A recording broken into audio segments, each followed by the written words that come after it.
Welcome to our channel. The dam of silence on Meghan's bullying at the palace has finally broken. This trickle will soon become a stream.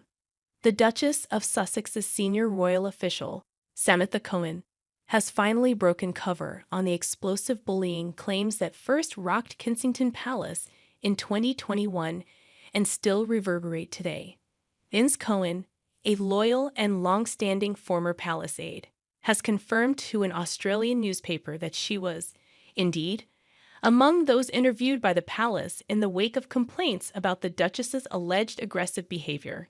A small step forward, you might think, but a significant one when it comes to an episode which officials have so far swept under the carpet. Samantha Cohen is not just any courtier after all.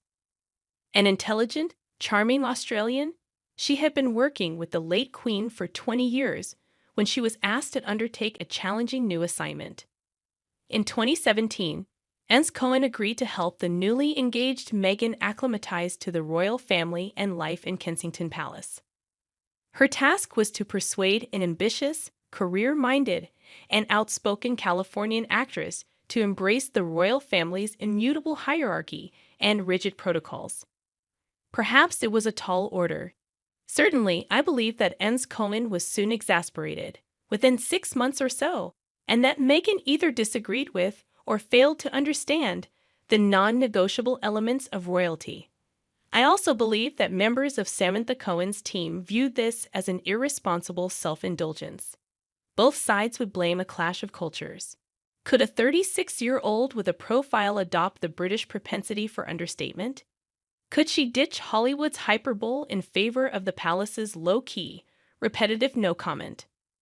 1 year later, after Harry and Meghan's glorious May wedding in Windsor, Ms. Cohen was in a mood to resign. According to Valentine Lowe's book Courtiers, The Hidden Power Behind the Crown, Ms. Cohen complained, behind the scenes, that she felt she'd been treated harshly and likened the job to working with teenagers. She doesn't go quite so far in her conversation with the Herald Sun, but Ms. Cohen does say that she stayed in her role 3 times as long as she had planned because officials struggled to find a replacement for her. And that, intriguingly, when a new private secretary was eventually found, that person quit during Harry and Meghan's tour of Africa in 2019.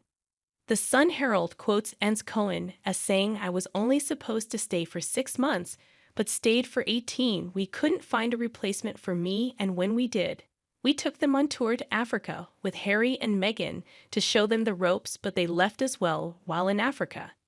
Ms. Cohen also confirmed that she was one of a number of courtiers who had been interviewed following a bullying complaint raised by Harry and Meghan's communications secretary, Jason Knauf, in 2018 and first revealed by The Times in 2020. It became clear that 3 women had formally told Mr. Knauf that Meghan was allegedly bullying them, and that, as the complaints accumulated, Mr. Knauf started to put together a file. According to leaked email correspondence, Mr. Knauf alleged to the palace's Human Resources Department that Meghan bullied 2 PAs out of the household within the space of a year and was targeting other female staff. Mr. Knauf noted that one departing member of staff had said her encounters with Meghan made her feel sick. "I can't stop shaking," was another comment cited, "and I feel terrified." The correspondence suggested that Mr. Knauf was concerned about Ms. Cohen herself, indicating that she was experiencing extreme stress. The Sussexes have vigorously denied the allegations. When the bullying claims first emerged, representatives for Meghan said that she rejected the allegations as the latest attack on her character. They said it was particularly unfair when the Duchess had been the target of bullying herself and is deeply committed to supporting those who have experienced pain and trauma.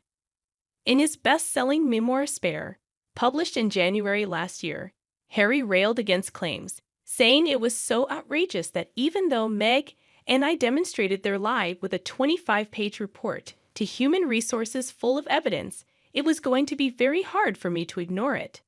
The final report by the palace was kept private to protect those taking part. But there's no doubt that there was a growing mood of concern, or that the row was becoming personal. Thanks you for watching. Stay connected with us for more videos.